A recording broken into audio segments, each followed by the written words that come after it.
Hi, this is Marlene, and I want to welcome you to another episode of Stories of the Supernatural. Whether you're watching a video or listening to a podcast, please like and subscribe to us so that you can get notification of when a new show is released. Links to videos or MP3 files can be found on MiamiGhostChronicles.com. Go to MarlenePardo.com for information on new book releases. I narrate several podcast series that can be found on major podcast platforms and can also be listened to via Alexa, Sonos, and other home systems. Look for Supernatural Storytime for scary storytelling, Nightshade Diary for classic horror and adventure stories, Stories of the Supernatural for interviews with different guests on the show. If you want to get noteworthy news about the paranormal world, true crime, conspiracy stories, and anything that is just plain weird, you can visit Strange Than Fiction Stories tab at MiamiGhostChronicles.com or find us on Blogspot. I want to thank you for being part of my audience, and I think you are all wonderful.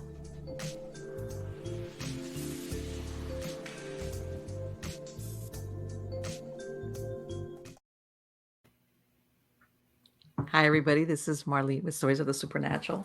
How's everybody doing? Good? I'm good. I know somebody's out there's gonna go, well, so Marlene, what's happened to your chicken video that you promised us? I haven't shot it yet. I lost two of my hens to, there's an owl out there that always waits, for that chicken that decides that it's gonna go walk about after dark. And I've lost two of my chickens, and that's what's kind of gotten in the way, really. And then, of course, even though the show's a little bit staggered, preparing for Thanksgiving. So for all of you who will hear it after the fact, happy Thanksgiving. But yeah, but I promise I'll get it done. It's just that, things like that. Also, I brought my grandson up to live with me. So I've been running around getting him situated. Yeah, grandma to the rescue. Yay. Yeah, he grew up in South Florida, so this is a big change for him, much slower. But we got him situated, and he got a job already, and he's set to go. So there we go. And anyway, guys, and let me talk to you about the show sponsor. It's Plan to Stay Safe. And basically what they do is they offer inexpensive products that keep you safe, whether it's a personal alarm, motion detectors that you could place, let's say, hang on a door if you go traveling.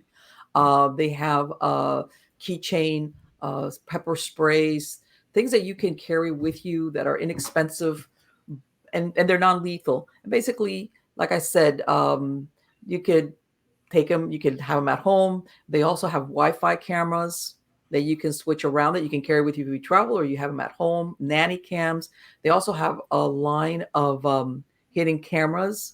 If you, again, maybe you have a babysitter taking care of your child, and you want to make sure that this person, if you don't know that much about them, their background, that your child is being basically taken care of appropriately. They offer all those products. So go and visit them. Plan2staysafe.com. Again, plan2staysafe.com. Now let's get on to the good part. The good part is the guest for tonight. This is the first time that he's been on the show. I'm very thrilled to have him. And his name is Father Maximos McIntyre. Okay. And I'm going to say very little about his bio, because we're going to get into it more when we speak to him directly. But he worked alongside the Warrens. Okay. And of course, everybody who wasn't aware of who the Warrens were, when they saw the Conjuring films, they became more aware of who the Warrens were, Ed and Lorraine Warren. He worked with them. Now, his experiences at that time convinced him that the paranormal was real, and ultimately led him on a journey that led him to the priesthood. Now, obviously, the many years have passed, and the Warrens both have passed away. And he's worked or evaluated over 1,500 cases of purported paranormal activity and demonic oppression. and help me welcome Father Maximos. How are you doing today? I'm doing good. How are you tonight? Very good. Excellent. Thank you for Father having me. Maximos. people in my audience knows because I have a bunch of chickens that I have about maybe 40 or 50 of them, and I call it Chicken Kingdom.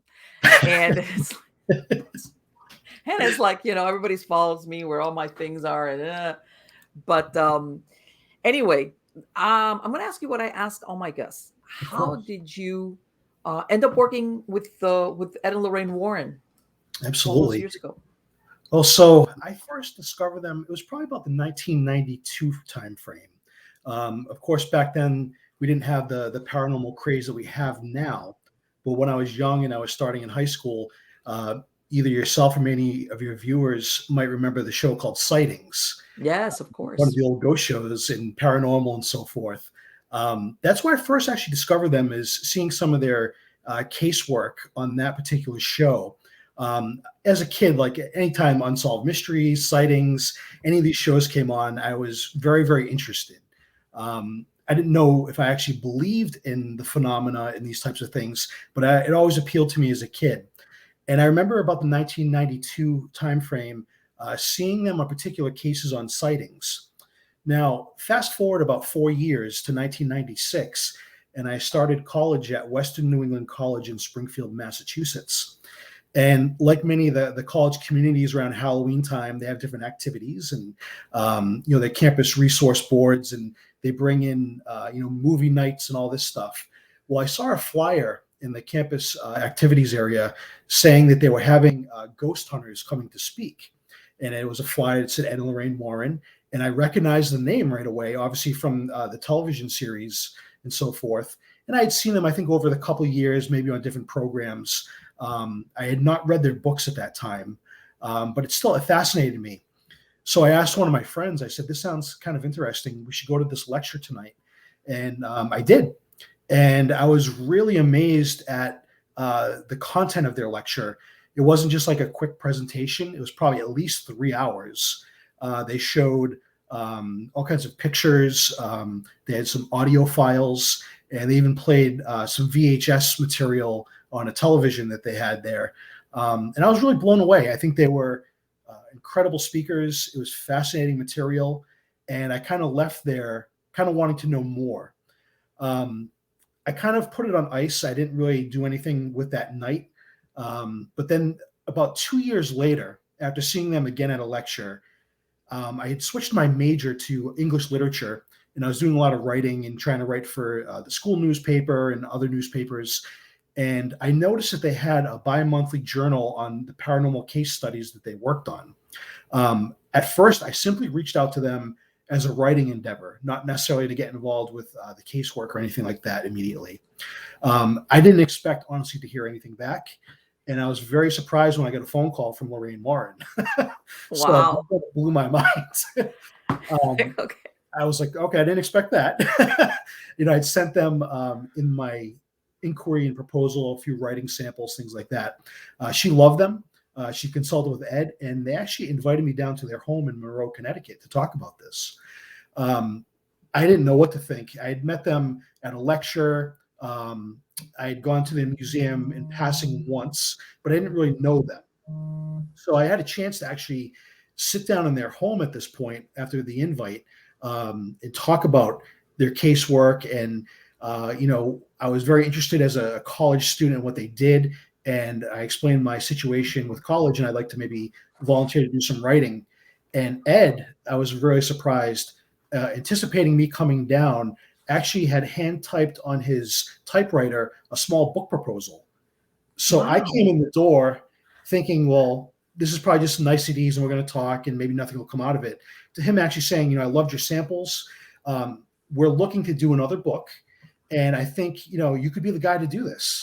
So Ed kind of took me to the side. We went into the living room. Lorraine went off and we talked for, quite some time. And he was telling me about the cases he'd like to cover in this book. One was the legend of Hannah Crana, which is a witch in that area, the ghost of Mrs. Brown, their work at Union Cemetery, maybe get into a few of the cases and so forth. And before I left that day, he said, for your first assignment, he said, I would like you to write up a sample chapter based on our experiences in the famous Amityville horror case, but not so much the case itself, but when we left and came home, the encounter we had within our own home as a result of that case. And he wanted to see what I could do with that. So that was my, I guess you could say, first writing assignment for them. I was floored, obviously. I didn't expect that. I went back to school about 125 miles away, and I remember telling my friends, and they were very excited, some of them that knew I was following their work and reading their books and so forth. From there, I did write a sample chapter. Things kind of got slow with the book, and Lorraine asked me to come back down to their home, and she said, can we put things on hold for a little bit? I'm having some trouble getting, the bi-monthly journal, getting articles written for it. Can you assist me with that for the time being?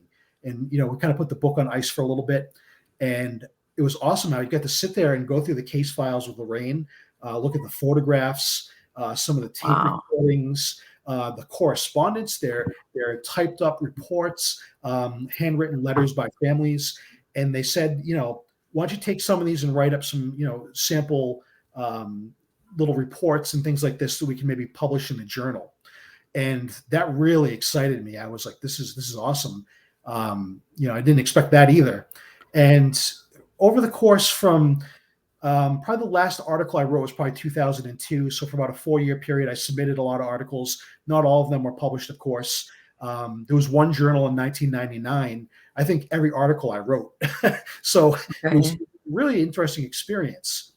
But through all this, I wanted to know, all right, is this real? Is this, I know they're not lying. I know that they're dealing with real people, real circumstances. I was nominally Roman Catholic at the time, teetering on belief, and you're young and you question everything. And I'm looking at all sorts of belief systems. And I really wanted to know if the stuff was real. So eventually I kind of asked, could I start going on cases or assisting or jumping with other researchers? And Lorraine was all too happy to make that happen. And it validated for me that a lot of the cases they work on, this stuff was happening. A lot of cases and stuff, a lot of stuff gets screened out. There's a lot of times it's a wild goose chase. You could go to a home every day for a month and nothing's going to happen. You collect the story and go from there. But unfortunately, a lot of these cases were pretty heavy duty, because by the time I got to the Warrens or their nephew, John Zaffis, who I did most of the cases with, became very good friends with him. Still to this day, he's like family to me. I got to see there's a reality to this. And my focus was at that point not so much more on the writing, but it was on really assisting the families. It wasn't even like about the thrill or trying to get evidence or psychic photography. It was really to help those people in need, because I saw that they were turned away sometimes from the church, or counseling or psychology didn't really help. Maybe there was another reason this stuff was happening. So unfortunately, if we fast forward a couple of years to 2001, that's when poor Ed collapsed. He got very, very sick. His heart stopped. I believe it was probably March or April 2001. And he never really fully recovered his faculties. Lorraine did carry on in the work, but from then on, it was really their blood nephew, John Zaffis. So John Zaffis, his mother was Ed Warren's twin. Really? So that's, he had an intricate link, through the family, but also he was a seasoned researcher under the tutelage of his uncle and aunt at that time. So for a couple of years, really, John Zaffis and myself handled all those Warrens cases for the most part. But John also had tons of his own cases. So I really got further into it, more of a crash course as time went on. I actually, under my birth name, Brian McIntyre, not my baptismal priest name, I wrote John Zaffis' first book, Shadows of the Dark, about 20 years ago. He didn't release it till about 2004, I believe. But during all that researching with him, he liked my writing samples and things I was doing for the journal. So I wrote his book. But unfortunately, with Ed and his collapse in 2001, my book project with the Warrens really came to a screeching halt. It was kind of backburnered to work on the journal, and then it just kind of solidified kind of the end of that. but I did carry on primarily in the casework till about 2005. I started to feel more of a draw to ministry and things like that, probably about 2003. And by about 2005, I really left the, I guess you'd say, the cyclical research and Mm-hmm. joined, I got much serious about my priestly studies and all that, and left that world, if you will, of research, but have continued on in the area of resolution of this stuff. Okay. So I've, my perspective, of course, has changed over the years. I'm much more, I was never into the occult or anything like that. But sometimes I think when you do a lot of the psychic photography and the EVPs and all that stuff, you could be opening yourself to something unwanted. So Sure. I became much more conservative in my view of the paranormal, probably about that 2003, 2004 timeframe. As I left the research end and studied to become a clergyman and made those strides, to this day, I still handle several cases a year of these things because people know my past, or the occasional interview like this that I do, Mm-hmm. or just, speaking. I've had a few public speaking engagements, but it's been fairly low key, but a lot of cases. Either myself or the different researchers during my tenure screened out or processed probably well over 1,500 cases. And I've probably actually worked physically as a result, now approaching about 250 cases in person. Wow.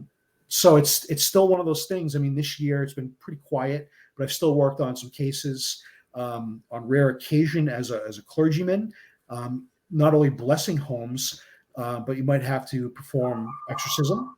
Mm-hmm. Very small percentage of what we do as clergymen, but there are cases where that's necessary. Okay. Sometimes it's simply instructing them. So that's kind of a crash course at the beginning of my discovery of the Warrens, and starting to work with them, writing for them, starting to work on the cases, especially with John, and where I drew that like line in the sand and kind of jumped over to the clerical world, if you will. I have so many questions for you, but I want to ask you one question, which Yeah, from the beginning, and I did not know this, and maybe it was written up. You mentioned that when Ed took you, when that first meeting that you had with him, that one of the stories he wanted to include was what happened to them after the Amityville horror investigation. What absolutely. happened? I didn't know that happened. So I believe, if I recall, it's probably recounted in some fashion in their book they did with Gerald Brittle, the demonologist, back in Okay. 1980. So I believe this a mention of in there. It's been a while since I've read the book, but I'm pretty sure it's in there. So essentially, what they said happened is, after working on that case, when they came Mhm. home from Long Island, Lorraine was up reading a book upstairs. And the way their house was set up, many people now, especially because of Annabelle and all this, they know they had the occult museum there where they store their artifacts and their case files. So Right. this is down through like a passageway, and it goes out to what used to be their former art studio, which they made into Ed's office with his cassettes and case files and stuff, his books. And then they had all their kind of artifacts that they collected through the years from cases. So Ed was working on, I assume, maybe writing up case files or whatever he was doing late at night, and Lorraine was upstairs reading. And Ed heard, down the end of the passageway, it's a very heavy wooden door. I still kind of remember it, and it makes almost like a booming sound when it hits. And he heard Okay. that noise, and he figured Lorraine was probably bringing him a cup of tea or a cup of coffee, something like that. But she never appeared. From there, he said that the light in his office dimmed to almost like a dim candle. It became very cold. And there was, of course, kind of that stereotypical odor that you smell in the presence of the demonic, probably like Mhm. rotting eggs, sulfur, kind of a disgusting smell. And Ed claimed that when this was all occurring, he became very nervous because, obviously, working all those cases, he knew something was happening. Right. And he claims that almost like a dark form, almost like a cyclone type shape, came in through the passageway into the museum, and I assume probably by the office. Right. Um, and he said it was a menacing sound. It was obviously the smells, all this stuff, and it was something physical and tangible that was like dark and darker than the black of night. And having holy water close to him, he reached into the drawer, or on his desk. I can't remember. It's going back over 20 years since I wrote it up. So, and he threw holy water at it, and it ceased. And I believe he hit it again with holy water, and it slowly made its way out. Now, at the very same time, Lorraine upstairs sitting with their pets. They were animal lovers, always had cats and dogs. As she's reading, something came into the room as she's reading at the same time. And my understanding is that she made the sign of the cross, realizing something's not right, and heard kind of a noise like a banging. I think she claimed it was like the banging like on metal. It just sounded really odd. And when she made the sign of the cross, it kind of recoiled and left the bedroom area. And that's when Ed came up the back stairway into the bedroom, and they corroborated their stories and couldn't believe what happened. So they believe that manifestation was probably tied to their involvement recently in Amityville. And it's something that they were very adamant happened and moved them and showed the seriousness of perhaps what was going on in the Amityville case. So that was what he had me write me up for the first sample chapter. Let me ask you, because sometimes, I've heard about it as much as God. That's one of the best known, well publicized, and some I know a lot of the stuff that's surrounding that case is not accurate. Yeah. But sometimes it makes you wonder because of course everybody is aware of the Lutzes and what happened to them and that they ran out of the house. But considering what happened there, do you think that whatever was there is what, I don't know how, because prior to the DeFeos being there, I know that house had been there for a very long time. Yeah. If it was something that came with the DeFeos or something that, how can I say? I know that there was a lot of dysfunction within that family, but how sometimes if there was something already dark there, it will egg it on. How's that? That will aggravate it, a dysfunction to result, unfortunately, in what happened. Yeah, did they ever tell you if they thought that was something that was there even before the Lutzes, ran out of the house? They believe, a lot of people disagree with it, but they believe that that was possibly Native American burial ground or a tribal area beforehand. Mm-hmm. I know there's research done, and I think some of the articles that made that known disappeared from the Historical Society in Amityville during all this. Really? So it's kind of like, that's a little interesting. Okay, so yeah, it is, right? What a coincidence. I think that obviously you have the atrocious circumstance of the DeFeo murders. Mm-hmm. And my thought, and Ed and Lorraine spoke about this, and this makes sense to me, is that George and Kathy, when they moved into the Lutzes, moved into the home. I'm not saying they were into the occult or anything like that. I don't know that, but I think they were experimenting with like transcendental meditation, which is what I've heard through all that stuff. Right. Probably the perfect storm of all these different things. Even in our church literature, we have history where there's a place that has a stigma and demonic activity, and people go in and bless it. And it's almost like something inhabits that dwelling, if you will. Right. So it kind of made sense to me that it could be possible. It didn't just happen when the Lutzes moved in. Could have been during the DeFeos. It could have been before that. I don't think. Yeah, but of all the people, the worst perhaps that could have bought that house was the Lutzes if they were dabbling on the side. Exactly. Some type of occult stuff. It was like oh, here we go. You never know if you want to look at it, where if there was something, how can I say, intelligent or malevolent, it almost like, let's make sure they're the ones that we need in here. Could be the perfect storm of just just making it happen. I think a lot of this is not random. It happens with a purpose. Right. I have no doubt that something is intelligent and could orchestrate.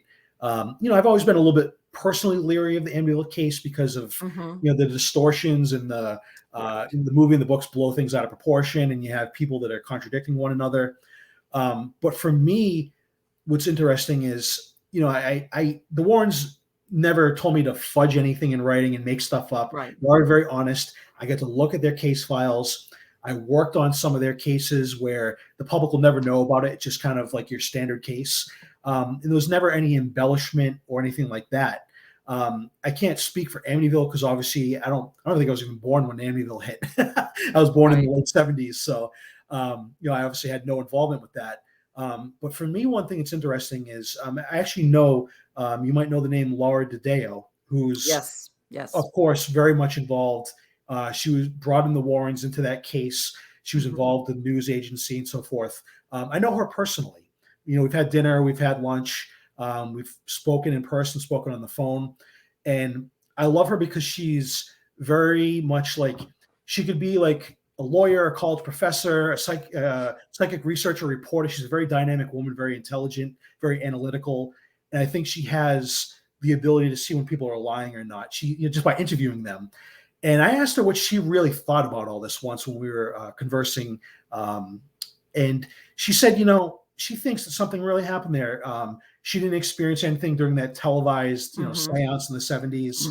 But the fact that it was not a movie or a book, it was just like kind of another case. And they left everything, like the deed to the house, wedding pictures, provisions, Yeah. jewelry. They fled. Right. And one of the things, she said, and she's gone on record saying this, so I don't mind saying it. She went back, she had the keys to the house, and I don't remember why she went back, but she brought her, I believe it was a German Shepherd, and she went alone to the house. And she went, I believe it was during the day, and she went in the house, and I guess it's that, the foyer and where the stairs go up, and that's Okay. where the cameraman supposedly had heart palpitations and something wasn't right. And you had the sewing room up there where, supposedly the demonic entity would appear as Jody the pig and things like this. She said that when she walked in the house, her dog got very, very defensive and protective, looking up that stairway, Okay. growling, all his hair standing up, like something was there. Okay. And to her, I mean, she said that, and she can't say. She says it's not necessarily proof of anything, but it resonated with me when she told me that, because she's not one to really jump to conclusions if something's haunted or not unless there's really evidence. She's extremely credible in my book, and an incredible person. So I thought that was interesting, and I believe that testimony more than I'd ever believe, say, like what the Lutzes said, and the embellishments by the authors and stuff. So it's one of those cases that will go down in infamy. But I think Right. there's so many contradictive statements, and people that say it's a hoax, people that say that it isn't. I don't know if we'll ever know the full truth of that case. The only thing I think of that case that's puzzled me, because I know, like you said, so many things are thrown in there that it's like what is true or half true or exaggerated, is the part I can't understand is that when the DeFeo murders took place in a residential area, nobody heard all these shots going off. That's a You very good point. you would think just one shot, if you live in a nice, which it looked like a nice residential area, you would think one shot, somebody, especially in the Yeah. middle of the night, somebody or several people are gonna wake up and go, "Hey, did you hear that? Did you hear that?" And Yeah, if you have especially. several, Yeah. that's the only part I was like, "Man, that's really weird." Yeah, and Why? and that's what I wonder. I mean, I don't know the answer, but I wonder if Right. there's toxicology reports. Were they drugged, or is it just simply, I think it was a Marlin rifle. And I mean, Right. obviously, I mean, not just one shot, but several shots. You think somebody would have probably heard it. And Yes. I know where the Amityville house is. I've been on Long Island many times. I was on a case in Long Island with John Zaffis, and he actually drove by the house to show me where it was back when I was, in my 20s. And Mhm. we were working a case about 20 minutes from there. And the houses are pretty close to one another. So it's not like Right. it's in the farmland. So that's an interesting point. And I tell everybody, I live where I live now is I was born and raised in Miami, but I moved up to North Florida, and I live in a very rural area. This town it's a population of 5,000, and all the Mhm. properties here, I'm on 4 acres, and everybody's on similar. But if a gunshot goes off here, you hear it. Oh, And yes. my point being that even as spaced out as this area is, as far as habitation, somebody just one shot, you hear it. A couple of shots, absolutely you hear it. Which as a Yeah. matter of fact, over here it's kind of common. But my point being, you do hear it. So I'm thinking, I can understand how if you're in bed, hopefully, shots going off at night is not a common thing. It's a good Why point. nobody ever responded? And then apart. And the thing is, I read about another. And if you want to tag it under maybe something weird or in the supernatural side, there was another family annihilation case in Ohio in the 70s. No, it was in the 70s as well. Same thing. this gentleman, real quick, basically killed all his nephews, nieces, brother, sister-in-law, and mom in the middle of the afternoon. And nobody in the same thing, in a vicinity of residential homes, nobody heard the shots. He sat there for 2 hours. He was the one that finally called the police to turn himself in. So when I see these comparisons, like this is so, it's almost like, I don't know, when evil's being perpetrated, they put the cone of silence. I don't know. I think it's very unusual. It is very unusual. But and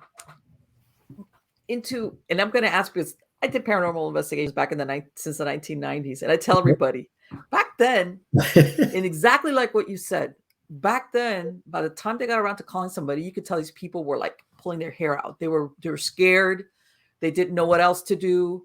There was a stigma attached to it. In other words, not like now.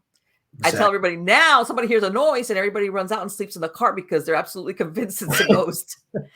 Back then, people would call their plumber, their electrician, their handyman, their landlord, depending, like, what is that? Like they would try to figure out a regular, mundane reason why whatever was happening. Finally, it trickled down. And even then they were very like, I can't believe it. And, when they reached out for help. And it sounds like you've noticed the difference because of the advent of all these paranormal shows where everybody automatically jumps the gun. Oh, absolutely. I think since, especially since, Ghost Hunters in 2003, 2004, when that came out, and then the explosion of, the copycat shows. And, now obviously we have, I'm aware of a lot of what goes on, a lot of the conferences, and it's very much, a mainstream thing now, so it doesn't have that stigma anymore. It's more accepted in the open. Where there's a ghost hunting group, and it seems like every town now. Yeah, no, absolutely. Before it was like, if you told, somebody, I'm going to pull up to your house in a van full of people, and they're going to come out, and they all have T-shirts saying, they go, no, don't do that. My neighbors, everybody was like, that's the last thing they wanted was like, no. You're going to be, as a matter of fact, they were like very insistent. This is going to be private, right? You're not going to talk to anybody about this, right? Absolutely. They were very much. And people were more skittish. And by the time you got there, I mean, there were a lot of these cases that were very, very serious. They're at their wits' end. They don't know where else to turn. No. And I hate to say it. I'm not going to say all the time, but a lot of times they had gone to clergy. Mm-hmm. Some of them were churchgoers, and they went to the person you would think they would go to for a spiritual problem, because and they kind of like, they weren't turned away, but they were minimized. How's that? I think that's very fair. I saw that a lot, especially because now I'm on the other side, and now I'm clergyman. Right. Before I wasn't.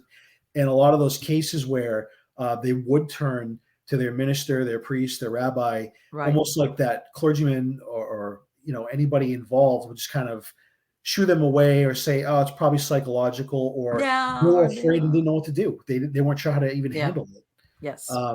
I saw that a lot. And that's why a lot of the casework would, if you had to get a priest or someone involved, and the family's contact would not help them, people like the Warrens or John Zaffis would have those clergy people that would go into those homes to help those people. Right. And I tell some, I hate to say it, but I think sometimes, I'm not going to say all the times, maybe the clergy themselves, I tell them, it's not that they didn't believe us, they were scared, but they didn't know how to tell you. I think so too. I think it's a fair assessment. I'm supposed to know what to do in this situation, but in truth, I'm just as scared as you are, just in case that what you're telling me is the truth. And I imagine that clergy, after a while, you realize you know how to differentiate between somebody that's maybe having a mental health problem, delusional, or maybe even schizophrenic, versus somebody you could tell sincerely that they're coming to you for help because they don't understand what's going on, and you're like, oh no, not that.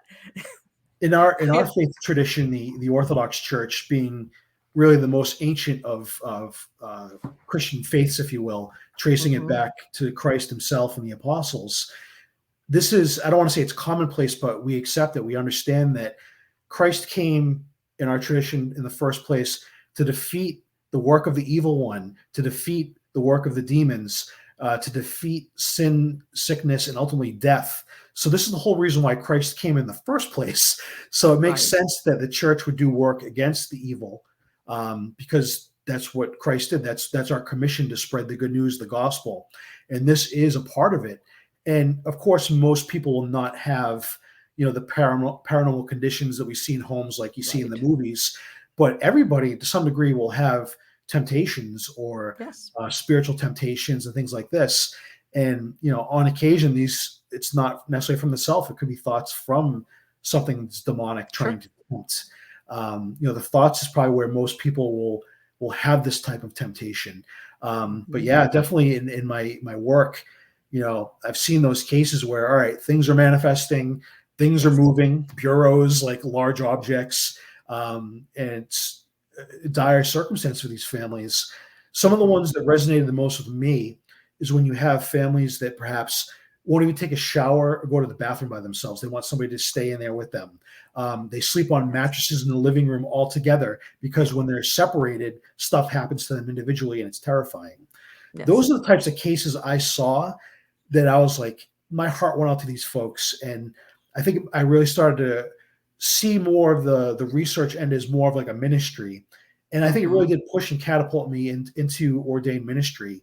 Not to be, an exorcist per se, but to really, it really solidified my faith. And I saw that in these circumstances, a lot of times when they brought in the clergymen or they got back in their faith, these things would dissipate and go away.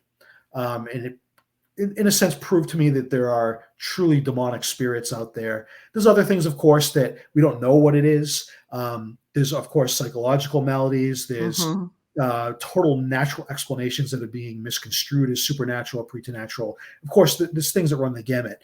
But some of those cases, especially I'd say with John Zaffis, he received a lot of cases constantly. And I mean, I couldn't believe some of the stuff these families would go through. And when you go there yourself and you start to experience it, and it's not just a story, they're getting the evaluation from the doctors. They're taking all the logical routes to try to prove or disprove what it is. It came to the point where sometimes it was really only prayer that would take away this stuff. And for me, that was a big eye opener. You know what? I was reading something about your bio, and I wanted to expand on that because I've talked about it before. That, especially with some of these paranormal shows, depending on what the angle is, they have somebody, whether it's clergy or a ghostbuster or a demonologist, come in, clap a thunder, hey, we've got rid of your ghost or whatever it was. And then they think that that's okay, life back to normal. And I've told my audience, and they're going to say, Marlene, you're saying that again. It's that if you think that that's it, you have to continue in that cycle of whatever your religious observations are. Sure. In other words, you can't go back to where you were before because it's almost like you're kind of a little bit earmarked. Yeah. You have to continue if, maybe prayers, whatever it is, you have to continue it. It's like, don't let's say somebody like yourself do the heavy lifting and then that's it. I'm off the hook. I'm done. Yeah, all right. That's it. Personal responsibility. The family is part of the solution. The clergyman is not just an exterminator. Thank you, my God, that you're saying that. It's not the way it works. Yes. If something is there, why is it there? And sometimes you can trace back, and I don't fault people. I know that. I don't ride them hard on this stuff, but sometimes they've done things that bring this stuff in. So they need to leave that door closed. They have to realize they can't meddle and maybe search for these things or try to conjure them. Most people I found do it very benignly. I sympathize with them because maybe they lost a loved one and they want to connect with that loved one because they love them so much. They miss them. They're grieving, and they go to the psychic or they go to, they bring in the Ouija board or something like that. Yes. And they don't know what's, typically I'm sure probably nothing responds. But on occasion, I think something demonic will use that as a means to deceive them. They have the open invitation now. They're going to seem like a benign spirit, and now they're going to take advantage of the family, and it's a full-on diabolical siege at that point. Well, you know what? And this is my computer's deciding to do its own thing. And the reason why I say this is that I think that when people initially go through that scare, what you described, that they needed help. They were like, oh my God. And I think human beings, after the fact, the fear starts to recede and they kind of start forgetting it. And I tell everybody, I hate to say it, and especially since it's, for lack of a better word, it's glamorized because of the paranormal shows. I tell them, you know what? Once you find yourself in that situation, not only can you not dabble in it, and I say, you want to be a legend tripper, it's different. But you shouldn't even be, in other words, people think, well, I'm not doing it, but I was just there watching. I tell them, don't even be in that vicinity. Like you said, the Ouija board. Okay.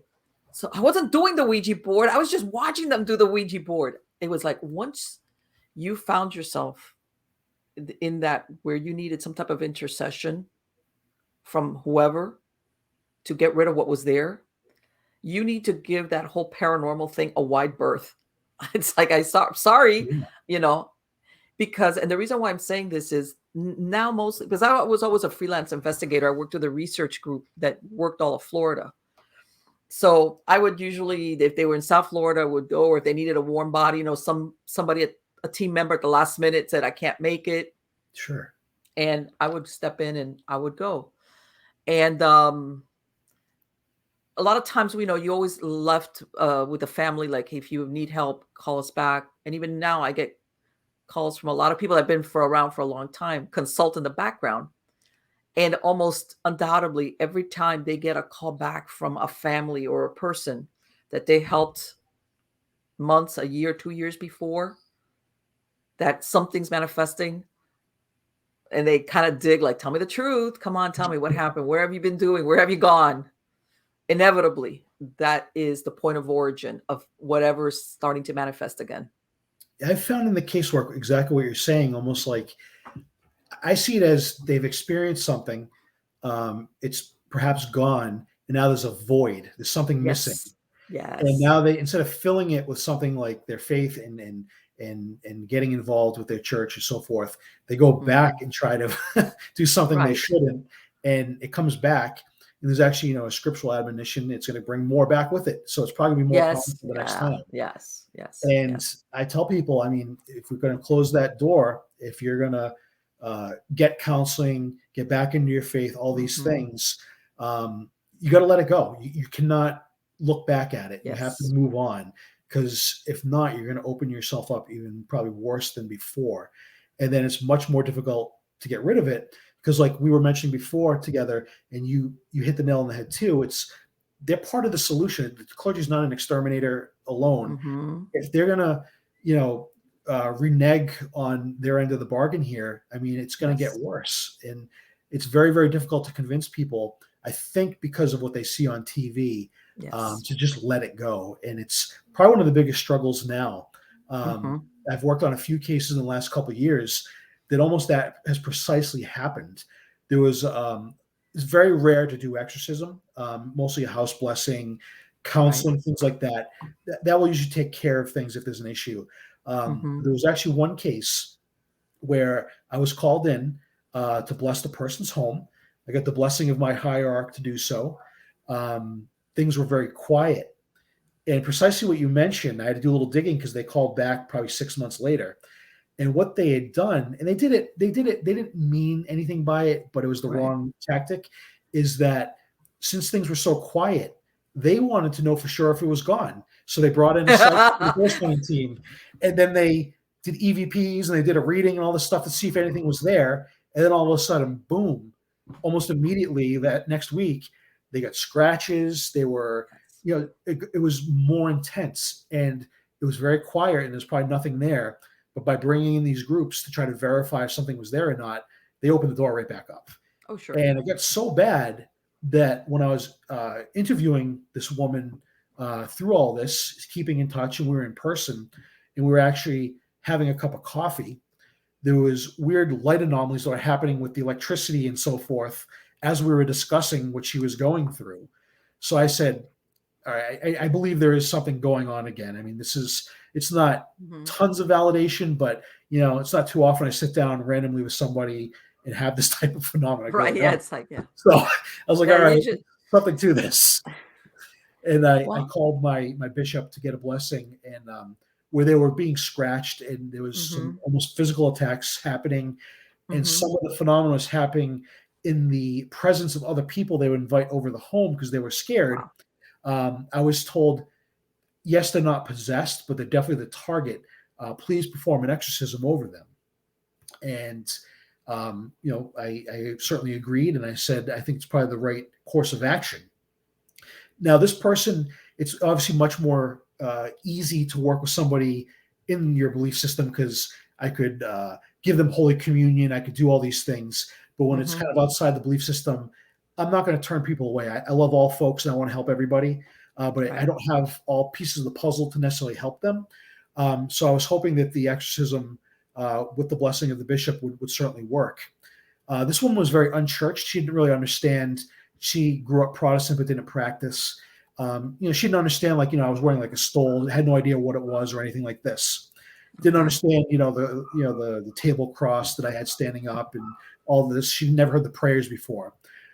What I found really interesting is, without her knowing, during part of the prayers, I put the stole I was wearing, the priestly stole, over her head, and I had a relic in my hands. It's a small cross, and inside the cross is bone fragments of St. John Chrysostom, St. Basil, and St. Saba the Sanctified, and a little sliver from Mount Athos of the true cross of which our Lord and Savior Jesus Christ was crucified on. And those relics are put into the cross. Now, when I put the stole on her head, I put my hand on her head as well with those relics, and she had no idea. Not a lot happened. There was no outburst. There was no fireworks or anything like that, like sometimes you see. But it was interesting. After the exorcism prayers were read and the house had been blessed and all this, she said, "I have to ask you a question. As soon as you put that ribbon on my head, meaning the stole," she said, "I had this burning, incredible headache, and it just hit me as soon as it touched my head. And I felt this burning going through my body and then out my feet, and it stopped."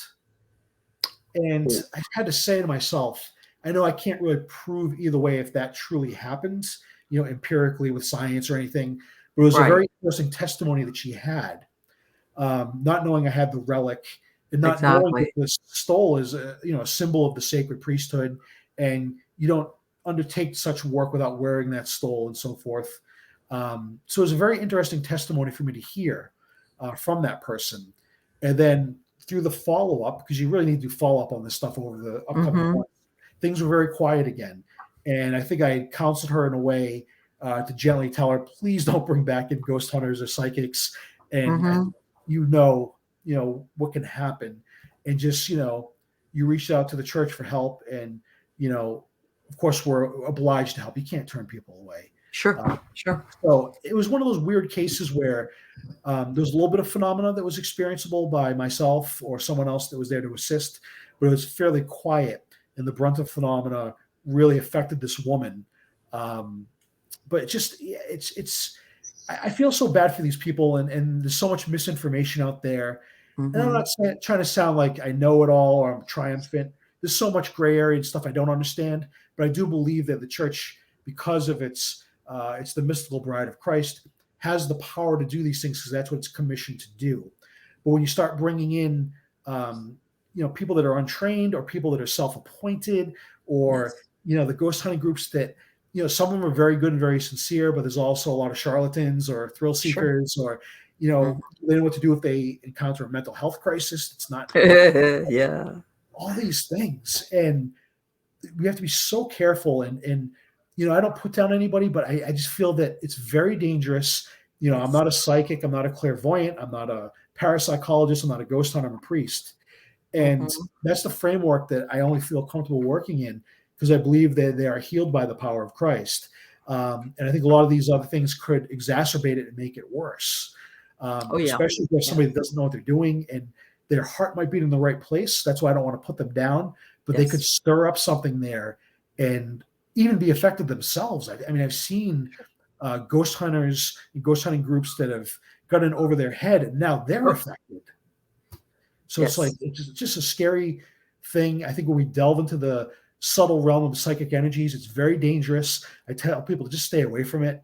You can communicate with God through prayer. You can invoke the saints through prayer. You can pray for your departed loved ones. But when you start venturing into these subtle psychic areas, you don't know what's going to happen, what's going to respond.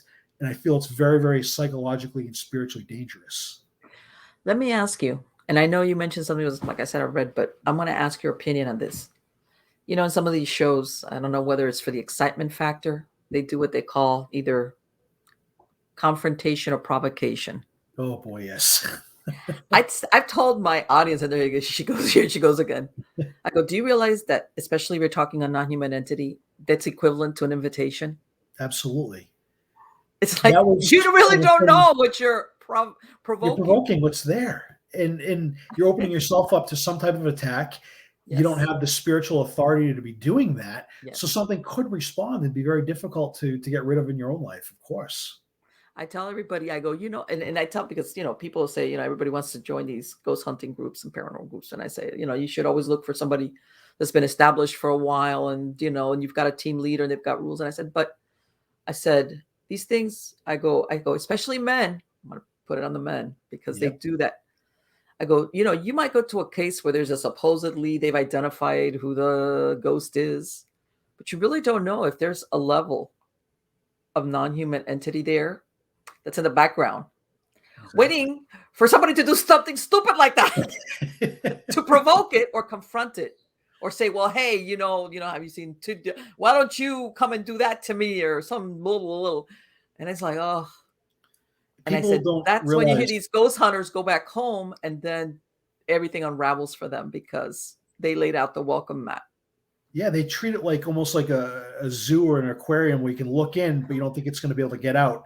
And it's like, no, you're getting thrown in with the lions. Like, you're not just looking through the glass. You're in there. So you could have some hardships happen to you. Certainly spiritually, I've seen psychologically unknown terrors happen to people. So much so that I went back to school a few years ago to get a master's degree in psychology, and a lot of it was influenced by this realm. There's other areas because of pastoral ministry and counseling those with addictions and things like that. But a lot of it had to do with this as well. And I'm convinced that, I mean, some of the spiritual maladies and the psychological maladies as a result of these hauntings, if you will, are so atrocious. They could send somebody to a mental health facility. I've seen it. There's no doubt about it. Otherwise, they're healthy and happy and pretty put together. They get involved in this work, this realm. They push the limits or invoke things. You know, they provoke it, which is just conjuring, as you mentioned. And now there's some real issues there. Early on, I mean, I'll be fully honest. When I was a college student and I was starting to get involved with Ed and Lorraine, I did things like psychic photography and EVPs. And I believe that I drew the line eventually and said, all right, well, if I'm going to a historical site and doing this, I could be asking for trouble. So I kind of like shut that down. That's my opinion. I think a lot of the same things can occur when we go looking and hunting for this stuff.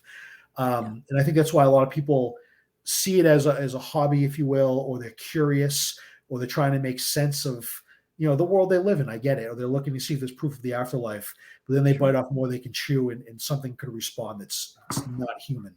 Sure. And I'm glad you mentioned that thing, that there's a lot of people, especially when people have describing whether it's a person or it's sometimes even a family unit, that people say, well, it's a mental illness, or no, it's a haunting. And I say, you know what, you can have both.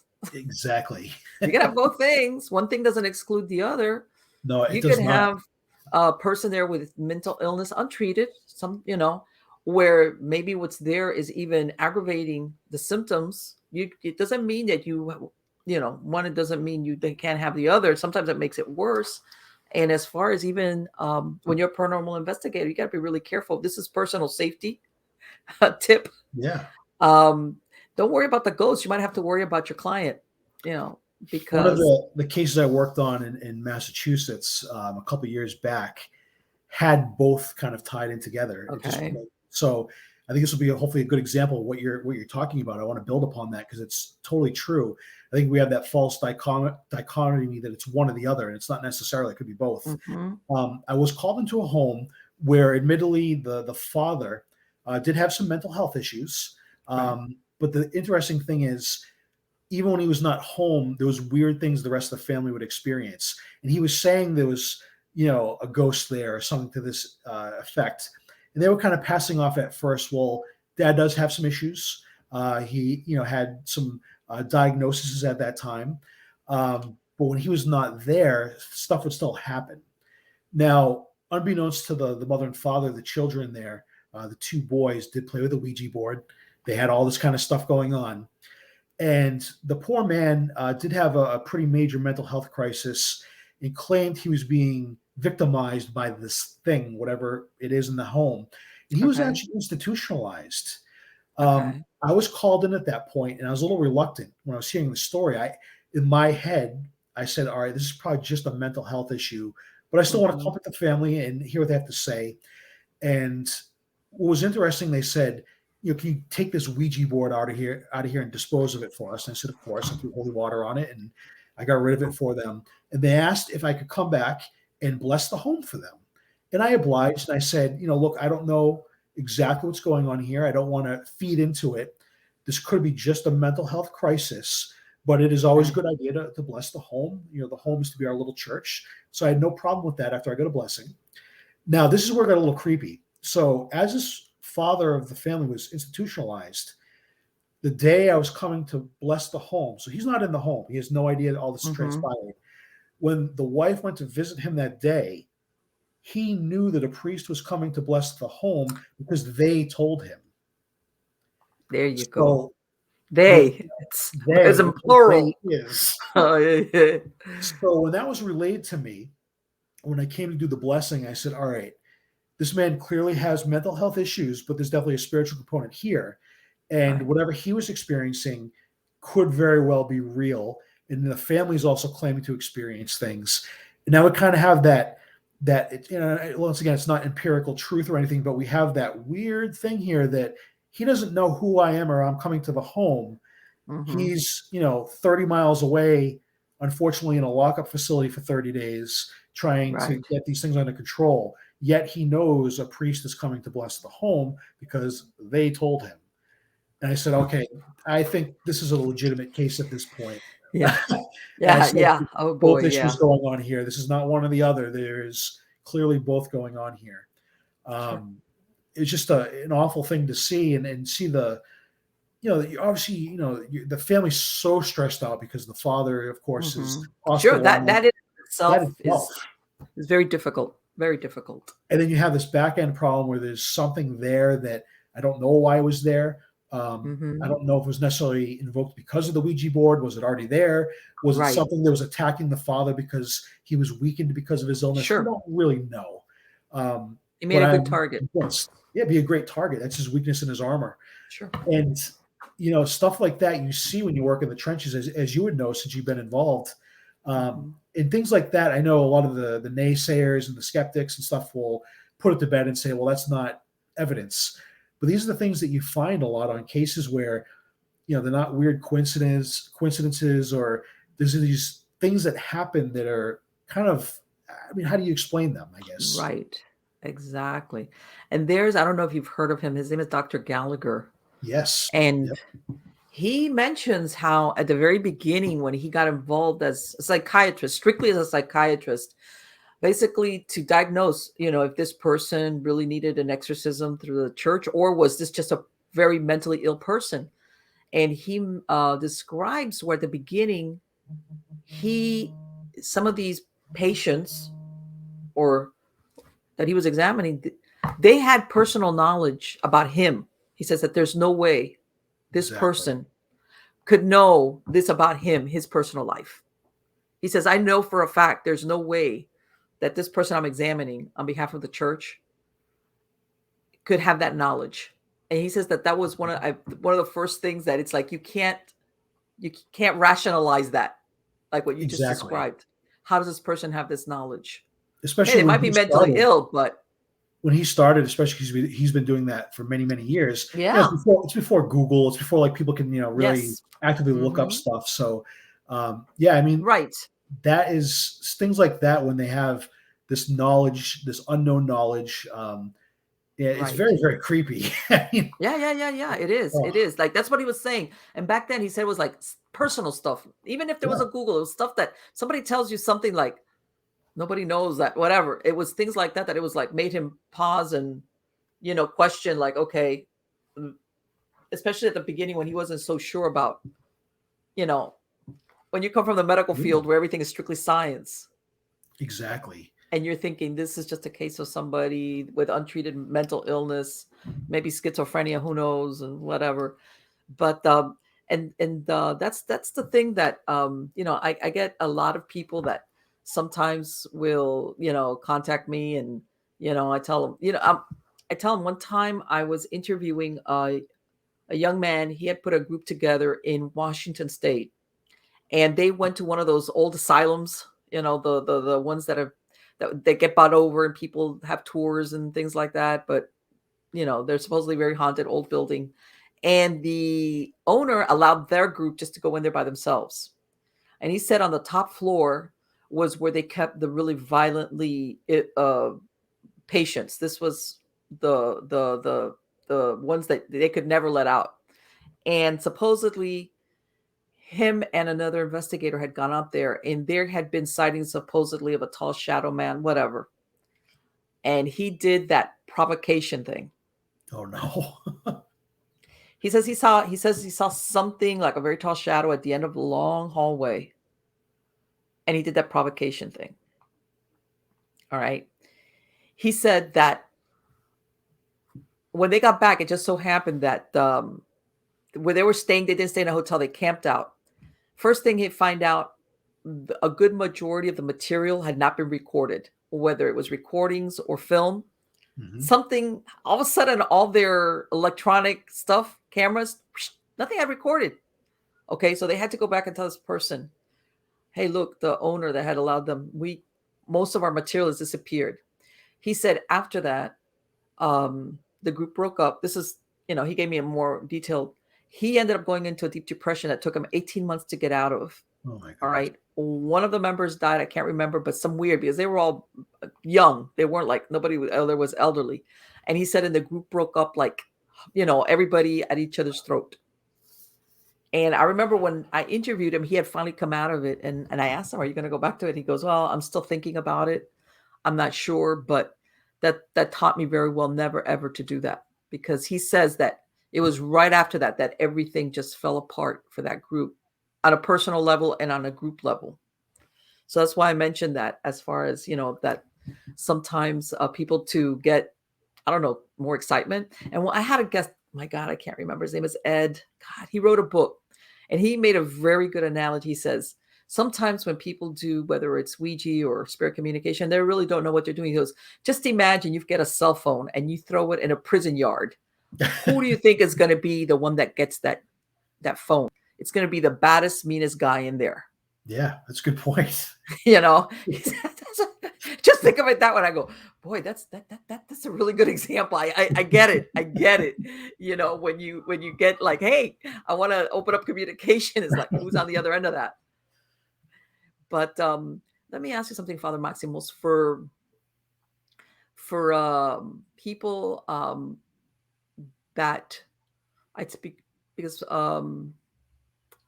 that suspect that either because they've been in a place they shouldn't, they've been around.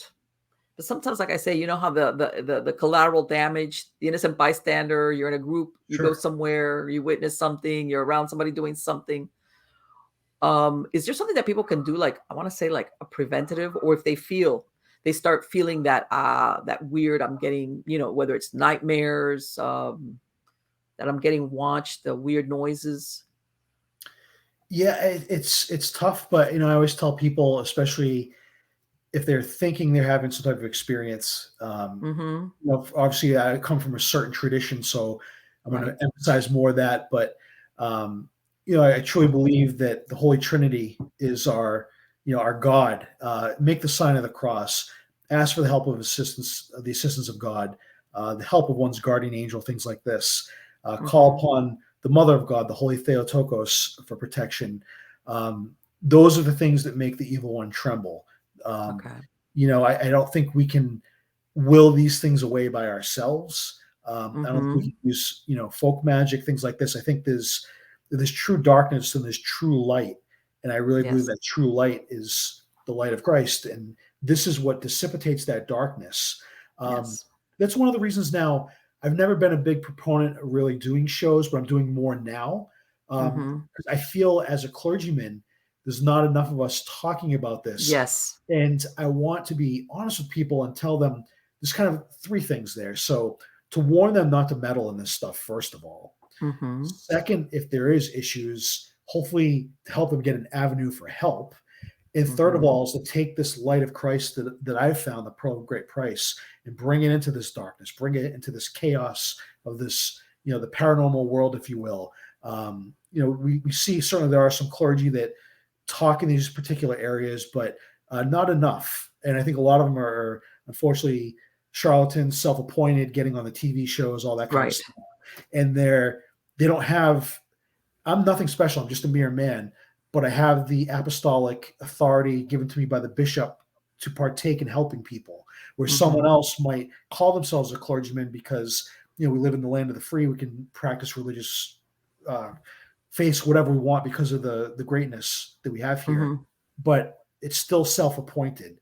I cannot do things in the trenches to help people without the blessing of the church, and there's great power there because Christ, in our tradition, set forth the apostles to do this work. And one of the first things he did is he sent his disciples and his followers out in pairs to exorcise people. It's one of the first things that Right. happened. And he gave them the authority over unclean spirits.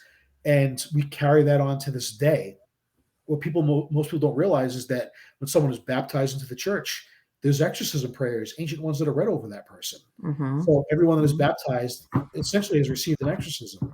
The exorcisms like of you see in the movies and on TV and stuff, those are of Right. course much more rare, but they do occur. But as a priest, I'm to feed the sheep with the Eucharist. I'm to preside and help them with confessions, to baptize, to preach the gospel, take all this light, all this good news, and bring it into the Mm-hmm. chaotic world. And this is what I try to drive home: is I respect other people's belief systems. I get it, but I really think there's a way here. There's a methodology because it's a link to God Himself and the grace of God that permeates through the church. So of course it can rectify and dissipate the darkness. Where outside of Sure. that, the grace of God can certainly exist. I'm not doubting that. But if people are just kind of making up as they go along, are they doing more harm than good? If I'm commissioned by the church to do this work, then I'll do it. If my bishop says pull back, then I have to pull back and I'll have the authority to do it. Where people are just kind of freelancers out in the paranormal world. I've purposely Yes. I've been asked to go on a lot of the I guess you could say the paranormal ghost hunting shows, and Mm-hmm. I'm always very thankful that they've asked me, but I've had to pull away and say I'm not interested because they're not about the light. It's more about the Right. phenomena, the darkness, making you look cool because there'll be a priest on film praying. And I said, Right. no, that's not what it's about. We have to help people. We have to warn them, and we have to try to bring light into the darkness. And that's not really what they're looking for at a production company. So I've Yeah, always I tried to know. keep my They're, hands, they're, they're thinking of the ratings. yeah, the ratings.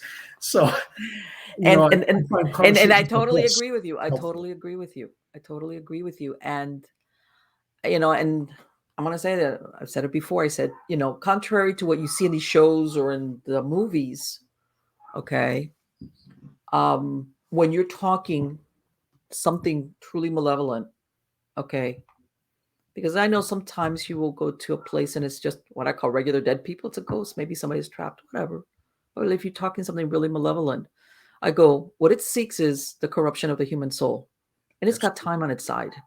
If you think that the way it works is like what you see in the movies, that furniture starts flying around, I say no. It can unravel your life in degrees, okay, to separate families, to a million ways, okay? And the reason why I asked you that question is don't wait till, like, don't think that you have to, that by the time you reach out is because you think you need an exorcism.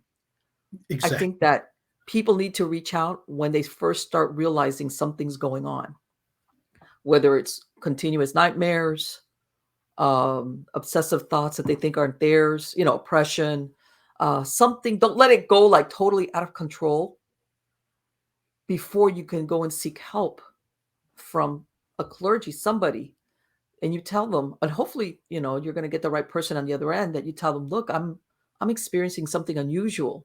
I'm having very horrific nightmares continuously, or I'm hearing this, or I'm thinking things that's not me, or I'm hearing things. Don't let it go into a full-blown thing before you seek help, which is why I asked you, what can the person do?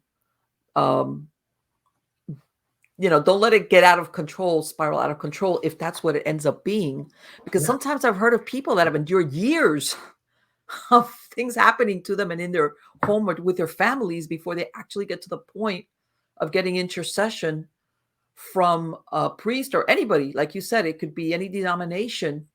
And of course, by then, a lot of psychological damage has been done Of to the course. individual and the family. So I tell everybody, don't, whatever you do, no seclusion, because I've seen that a lot sometimes in some extreme cases where there's people, or especially the target person, Definitely. goes into seclusion. They isolate themselves. They don't go out.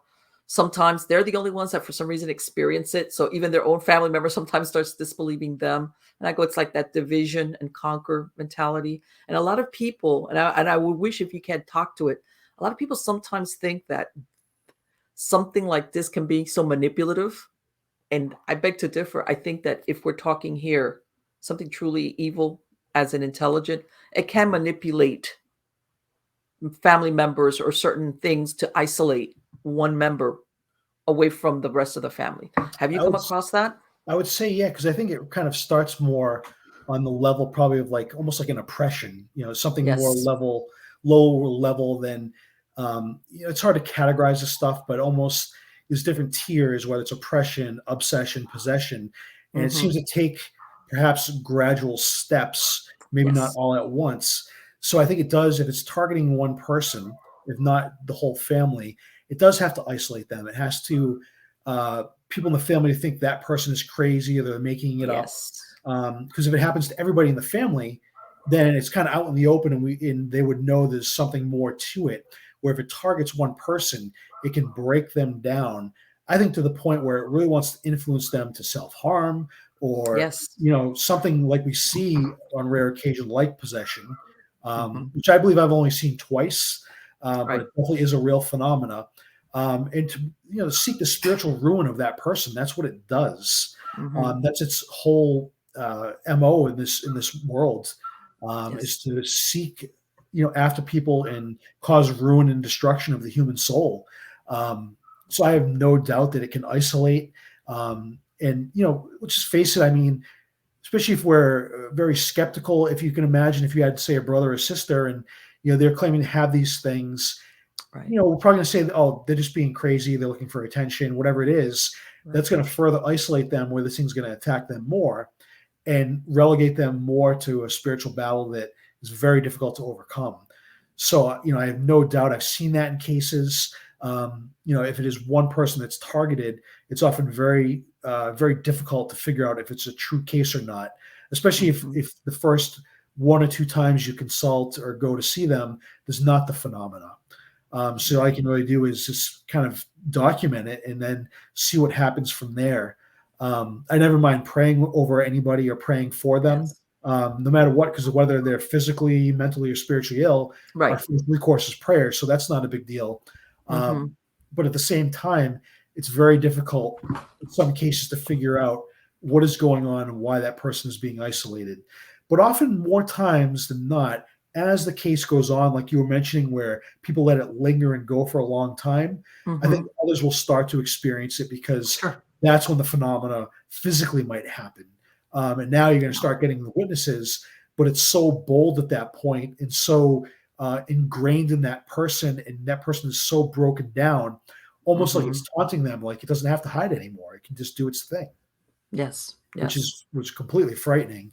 But that's unfortunately what it does. And in the Orthodox Church, we have 2,000 years of literature that attests to this. We read the lives of the saints. When we read the spiritual teachings, of course, Holy Scripture, and the different services we have for, whether it's exorcism or blessing a place that is afflicted by evil spirits. Mm-hmm. This is all we understand as part of the spiritual battle that we go through. And it is very frightening for those folks that are isolated and Yes. singled out. I saw once a poor woman that an exorcism had to be done over her, and she was very much into the ghost hunting and going to the sites and the invocations and all this stuff, and it really caught up with her. And she was isolated for many, many months at least, probably the better part of a year before her fiance actually saw anything happen. So they just thought really, this was just strictly mental illness at this point. Okay. And then eventually it became where it was very, very bold, and it was now doing things in the presence of the fiance. So that's when they were like, all right, we have to reach out for help. And it required, I didn't do the exorcism myself. I was still a layman at the time. But there was a phenomenon that happened. This thing did not want to leave, and it made itself known during those prayers. Yes. Yes. Let me ask you, and I think also one of my questions, that the person or the family, whatever the case might be, the power of prayer in amongst themselves. Because sometimes people, I want to say, sometimes they give away their power too easily. Like they wait for somebody like you to come and rescue them. And it's like, you have power yourself, the power of prayer, Absolutely. the power of belief. I mean, and I tell everybody, even for those people, when everybody leaves, the paranormal group, the clergy, everybody packs up and leaves and goes home. You're still there. Yes. You're still you're there. What do you think you're going to do all those hours and days and possibly weeks when whoever came to help you has gone back to where they live? You're still there. What do you plan to do? And that's what I'm saying. People, they don't realize sometimes their own power as far as the power of prayer and belief and whatever it is that they need to do to have the, how can I say it? If for lack of a better word, like if everything's been cleared, to keep it clear. Sure. And I think a lot of people sometimes think that clergy is the only, that their prayers are powerful, but that yours are not, as a lay person, as a regular person. Everybody can pray. Thank you. Everybody. Thank you. That's that there is power in your own personal prayer for Absolutely. yourself, especially, like, help. That's your armor. That's your safeguard. That's your relationship with the divine. That's you're communicating with the divine, and with our church services or our personal prayer. These are all vehicles to obtaining the very grace, the very energy of God, and being in communion with Him. Being illumined and achieving this divinization, theosis, if you will, this communion with God. So, of course, we have to pray. And I always tell people that's our first recourse for anything, whether we're physically ill, mentally ill, spiritually ill, or we're joyous, we're down, whatever it is. Prayer is always our recourse. That's our lifeline. And without it, we can't really fight the spiritual battle, because we have no defense, and it's not that God is turning His face from us. It's we're turning our face from the divine because we're just not praying. We're cutting off that communication ourselves. Yes. Where, it's always there. There's one of the fathers of the church I love. I think it's St. Peter of Damascus. And he talks about the grace, the love of God is like the rays of the sun. It shines on everybody unconditionally. But the problem is we take like a dark blanket, we put it over ourselves and block ourselves from that divine energy, grace, love, all that. Because of whatever reason, we turn our back. God never turns His back on His children. So a lot of the stuff, it's we don't see it as such, but it's self-inflicted, even if it's done in a benign way. Where if we open up that lifeline, it doesn't mean things are going to be easy. I mean, many of the saints we read about, they were attacked physically by demons because they were close to God. And the demons were angry because they weren't affecting the mind anymore. They weren't tempting via the thoughts. So then they started the physical assaults. Yes. And this is all stuff that we have in our literature. But yeah, without prayer, I mean, we're not communicating with the Creator as we understand. Right. So having prayer is first and foremost, our duty as ecclesial beings, if you will. That's what we're bound to do. Right. And I think that sometimes people forget that they have that ability Of course, yeah. personally. As a matter of fact, I would think that that would be one of the most powerful. But like you said, if you think that, you know, if you feel helpless, how's that? Yeah. That's, I think, one of the first battles that people lose. Father Maximos, it has been wonderful to speak to you. Oh, thank you. Um, I'm hoping I'm gonna get in touch with you for the new year for 2022 to bring you back. Do you have any projects, any books, or anything planned? I know you. It sounds like you haven't written anything for a long time, but Yeah, are you plan- even back then, about 20 years ago, when I wrote the book for John Zaffis, once 2004-ish hit and it was released, I never really promoted it because I was starting to go towards the realm of clergy. So I Mhm. never even really promoted it. Right now, I have been working on a book off and on Okay. for the last couple of years. I'm still negotiating, perhaps getting it published. It's going to focus more on a specific area of this field, which is dissociative identity disorder and Yes. so-called obsession and possession. Yes. It's one of the final projects I worked on when I got my That is master's so in interesting. psychology. So I'm hoping to get So that interesting. published. I did a lot of work under the tutelage of a doctor, medical Okay. doctor, and I had to actually pass this particular part of my project to get my master's degree.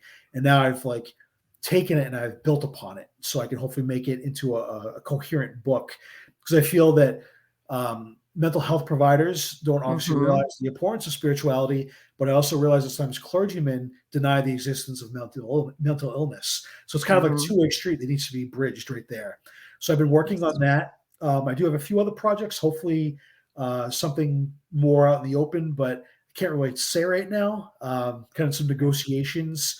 Um, I'm hoping to do Wow. a That is podcast. such a that I'm gonna tell you something. To me, that's that right there that you said, the DID and the whether you want to call it obsession, oppression, possession, are we talking two different things? One, one Yeah, being, like I think they're two distinct. that's could go in Two so many distinct. directions. And I know some doctors not looking for that explanation when they've been treating patients with this type of diagnosis, have run into things that they realize there's a spiritual component to what's going on with this person. This is not strictly a mental illness or brain disease. And I find that now that maybe they won't put it in writing or in Oh interviews no. or journals. But No. when you talk to some of the mental health providers, and No.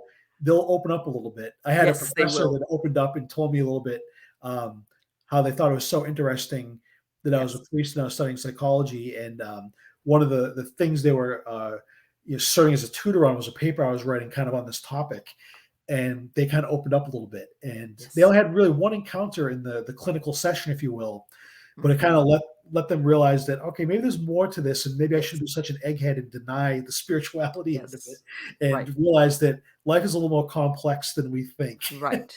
Right. So I think a lot of them Exactly. do open Exactly. up once you get to know them, and they're not being quoted for an article or something. They'll say, Exactly. They're like, "Do, "Yeah, do, do, do, do." Yeah, it's like, this is off the record, right?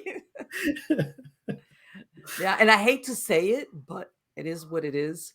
Sometimes it's a career killer, or you get it is stigmatized even within that that area of whether it's psychiatry or medical or God knows. Um forget they'll never be able to surpass it. So I know why they would be very careful with actually admitting that they've had cases where they're like, oh, there's something going on here exactly." beyond I can give medication to this person, but there's something beyond what the medication can do. Yeah, there's a Absolutely, spiritual component to it. Again, thank you. You gotta come back. We gotta talk more about that. definitely. Take care. I want to wish you a Thank happy you. Thanksgiving, a Merry Christmas, Happy New Year. The Same to best to you. you and your family. Thank you so much. Take care. Bye Take bye. care. Bye. So, wow. You could tell Marlene's going, oh, I want to talk to him about that. Well, I love this conversation with Father Maximus. I loved it. I loved it. Because you know what? Even before, obviously, that he joined the priesthood, he was working in there um, strictly from the point of view of a writer, and how can I say it?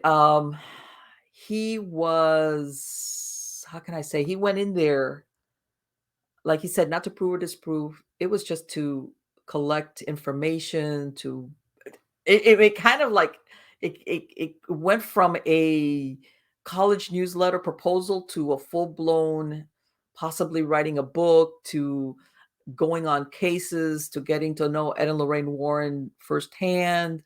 Talk about behind the scenes. Wow. I can understand what, as a young man, when he got that, he was like, whoa. But again, going back to what I was talking about, things like that to me are fascinating because he's seen it from both sides. He saw it from a layperson's side. He's seen it now as a priest, um, called in to help families that are. See what I mean? See what I said?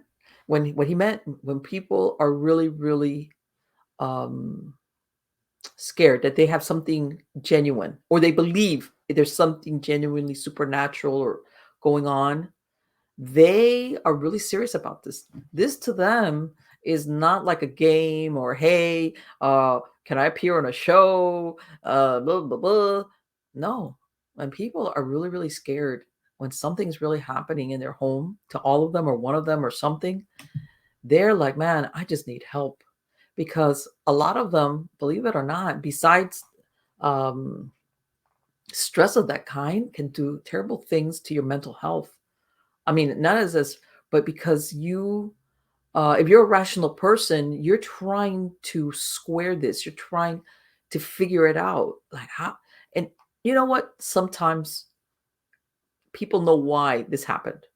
In other words, they went to the wrong place. They hung out with the wrong people. They dabbled in the wrong thing. Even ghost hunters, whatever. So they kind of know. I know where this came from. I know the point of origin. But I'll tell you what, sometimes there are other people that have no idea how this started happening to them.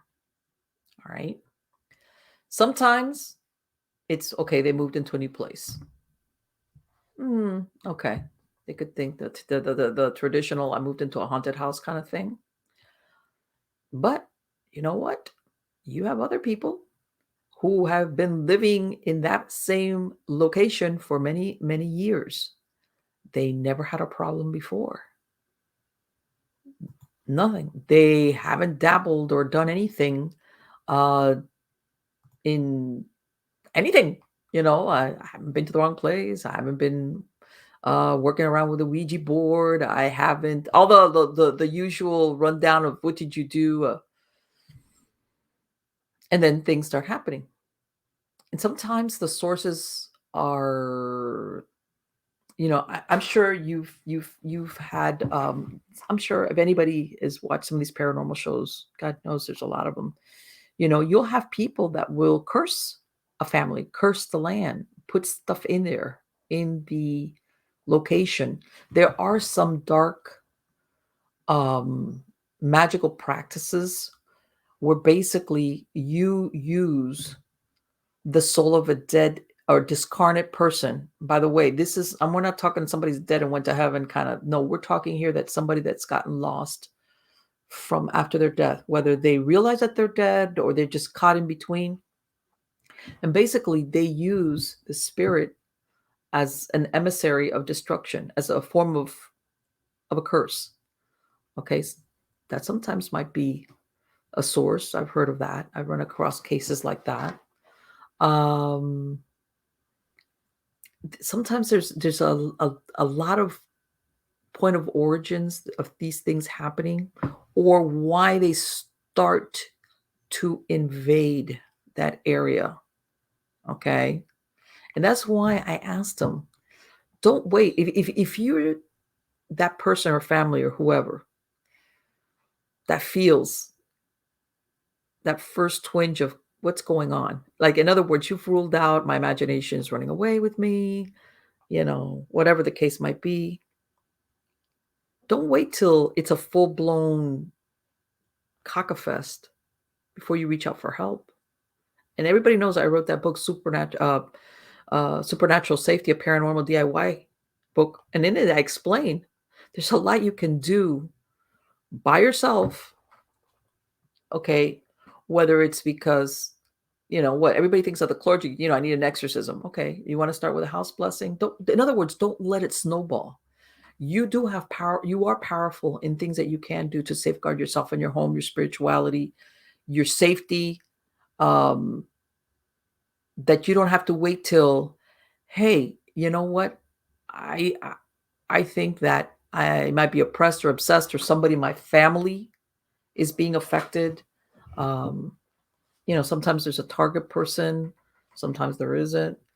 Sometimes adolescents, that I'm sure a lot of you have heard of the traditional poltergeist cases where there's usually some type of adolescent in the home, and they're the ones that, in other words, they seem to be the ones that are targeted, and they're looked at as the agent, whether it's a dispersed telekinetic energy.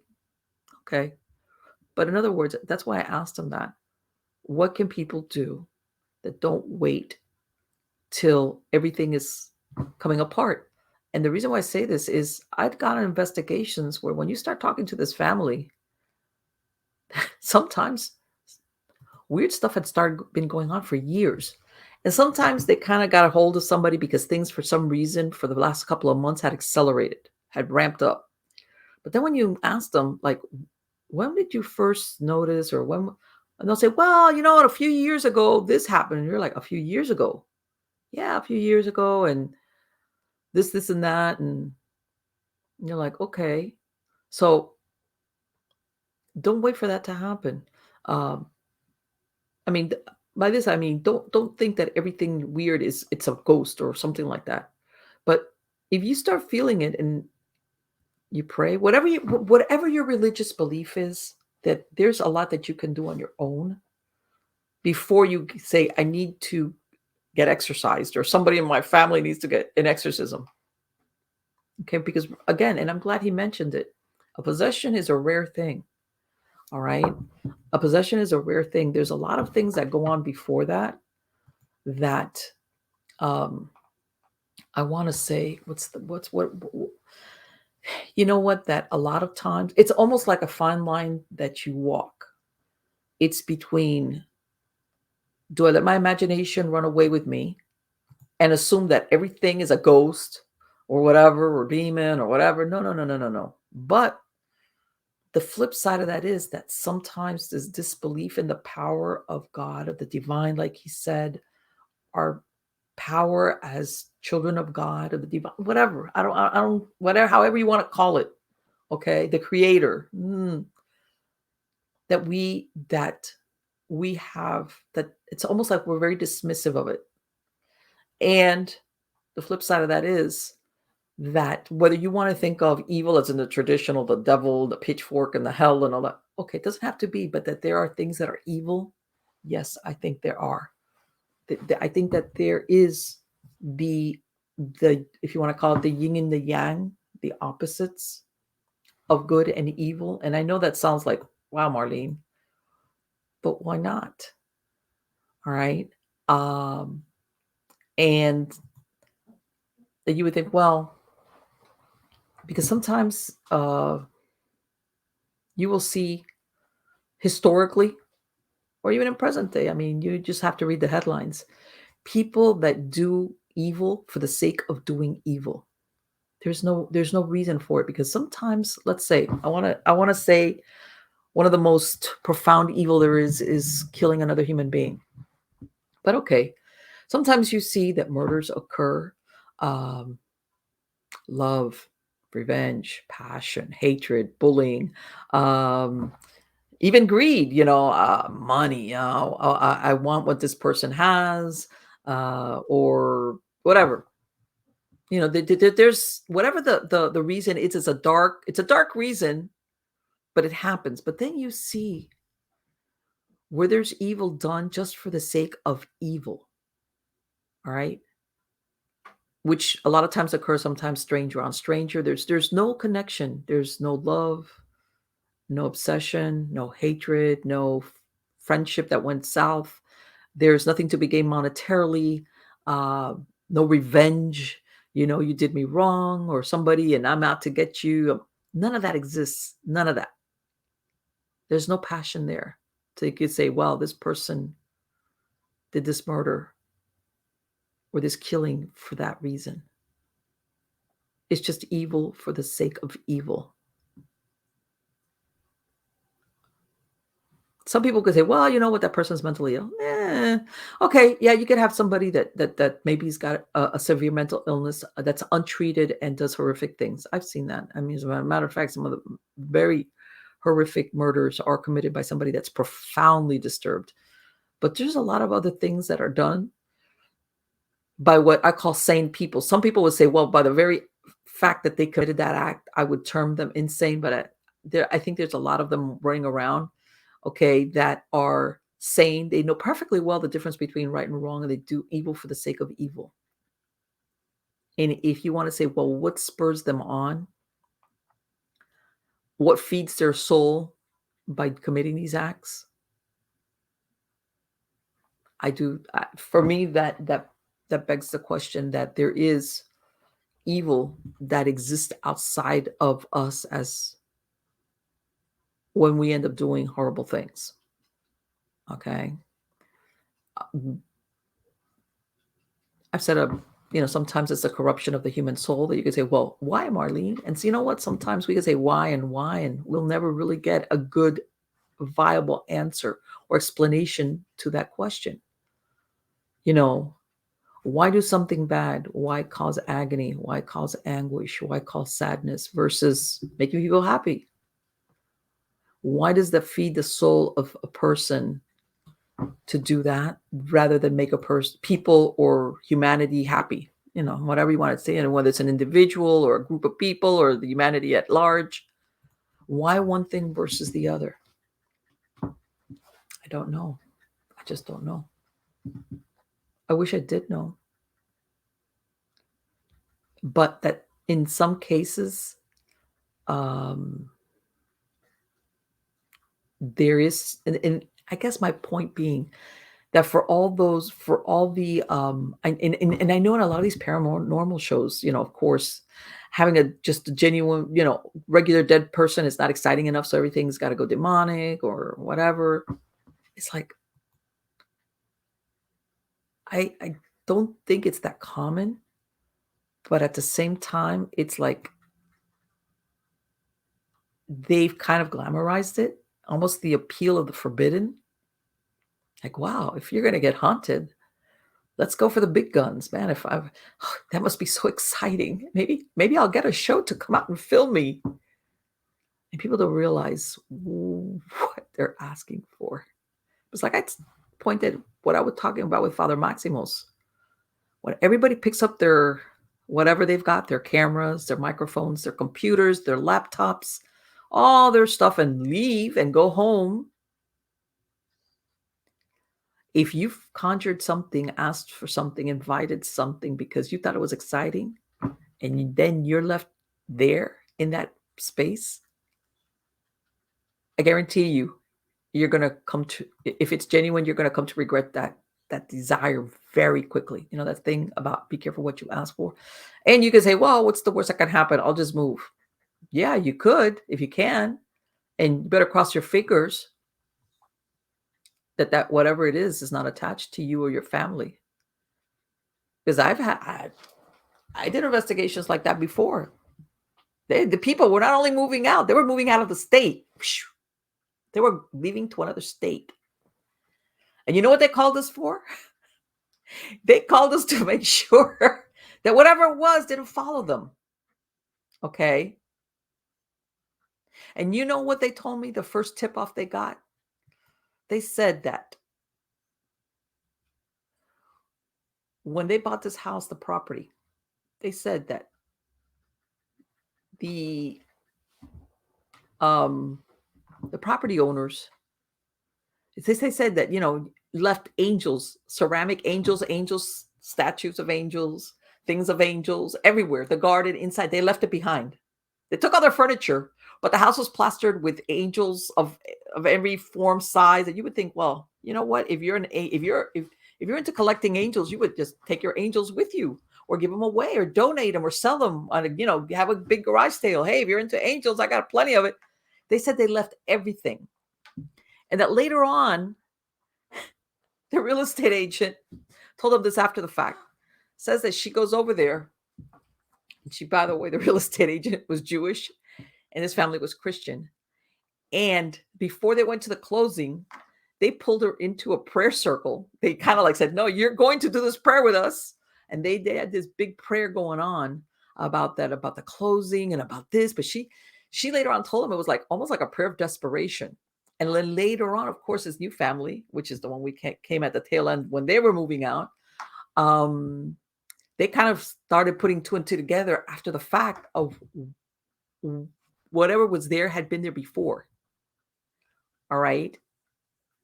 And yeah, that's a whole nother case. But my point being that that sometimes people get into things, and then it's like they can't run away far enough or quick enough or far enough or whatever to get away from it. In other words, moving sometimes is a solution, but sometimes it's not. It is what it is. So again, for those of you who want to go into paranormal work, and you really, you've done some trial runs with some paranormal group, I would tell you, regardless of whatever your religious background is, if you have one, because nowadays, I would tell you that you need to be well armed spiritually. As a matter of fact, I would even have a go-to person. And by this, I want to say this. By this, I don't mean a psychic within the group. Because sometimes that person, okay, might not be able to help you. Okay? You need to have a go-to person similar to what Father Maximos is.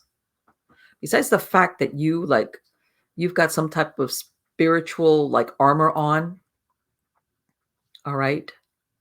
You have a go-to person that you could call up and say, hey, I went on this case and this is happening, or I have this feeling, or blah, blah, blah, blah. Because I hear a lot of times these investigators, they rely on their in-home psychic. And it's like, you know what? Psychics can get attacked. Psychics can be wrong. Psychics can be manipulated. I've seen it. I have seen it. All right. So that's Marlene's Marlene's cautionary tale. If you're going to go into this, and you're really serious about it, all right, you need to have your ducks in a row. Because you think, man, what are the chances that I'm going to go on a case and it's going to be dark, or it's weird, or something's going to hitchhike home with me? And you know what they call it? You know that thing about beginner's luck? I've seen it happen. And it's not beginner's luck. It's called greenhorn luck. Because if you go on a case that's got something intelligent, and it doesn't even have to be demonic, I'm not even going there, but something that you say, man, how would they know? Who's the one that doesn't know nothing about nothing? They know who to target.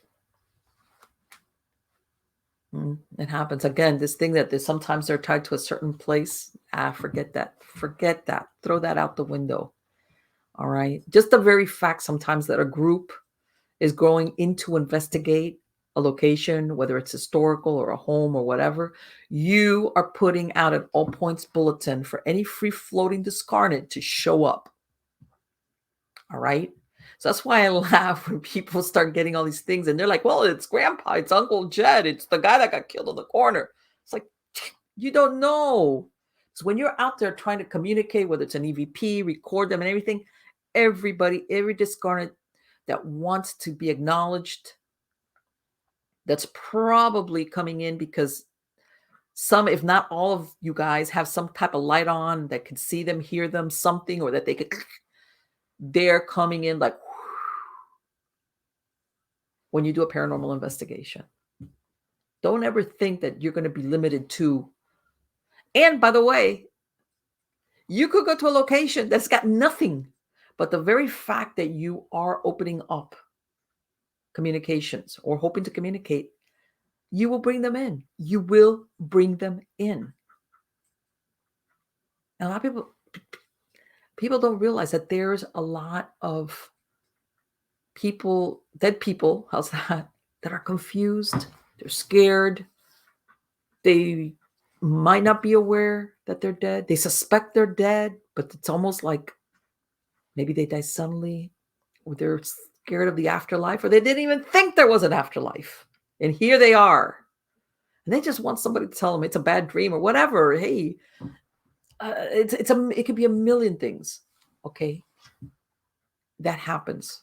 So again, if you're going to go into this work, you need to find Father Maximos as your go-to person. If you don't have somebody like that already. And by again, do not count on somebody in-house. Yeah, if you have a good team leader, great. If they have somebody outside of the group, a spiritual person, great. But do not, because I've seen it. I've seen it more than once where that in-house psychic / helper gets compromised just as well. And sometimes they get pulled into, they get sucked into the same dark whatever that it happens. It just happens. Okay, now let me get off my soapbox. Anyway, guys, I hope you liked this show. I really loved it. I love speaking to Father Maximos. And I'm gonna say, I'm gonna put this in at the end because it really doesn't have anything to do per se with the paranormal.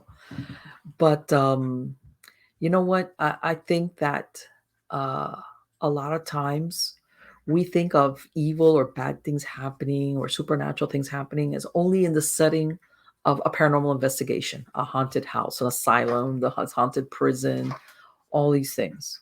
All right. And that's not the case. You can run across whether it's an evil entity or something, any place you go. Okay. You could go into you could go into a field and you could run across an elemental or a dark entity that will try to piggyback on your butt. And you won't be none the wiser. And that's why I'm saying that whatever your spiritual or religious persuasion is, because I would never say one is better than the other, especially in present times. I would say you need to have your spiritual armor on just about most of the time, because you never know when you're going to run across it. And I'm sure sometimes people have run across people that they look at them and they go, man, there's something wrong with that person. That person's like a bad person or an evil person. There's just something wrong the way they look, that there's something inside of you, excuse me, that gives off a warning bell saying, be careful of this person, or be careful of this place. And those things are not planned. They can fall in your lap in the least expected moment. And sometimes you're by yourself. Sometimes you have your family with you. Sometimes you have your children with you. Okay. In other words, be prepared. All right, guys, it's been great. Please come back next week. I have a lot of great guests coming on, a lot.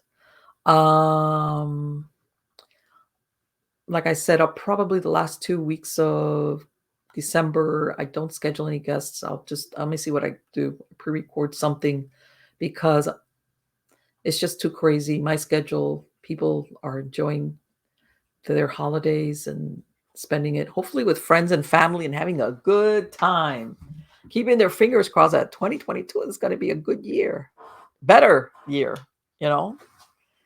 and yeah. And I've got a lot of great people coming on again. Go to MiamiGhostChronicles.com, MarlenePardo.com. If you want to listen to any of the shows, podcasts without commercial interruption, you could find the links there, or of course to any of the podcast platforms. If you have a preference, you can find us wherever you go, there we are.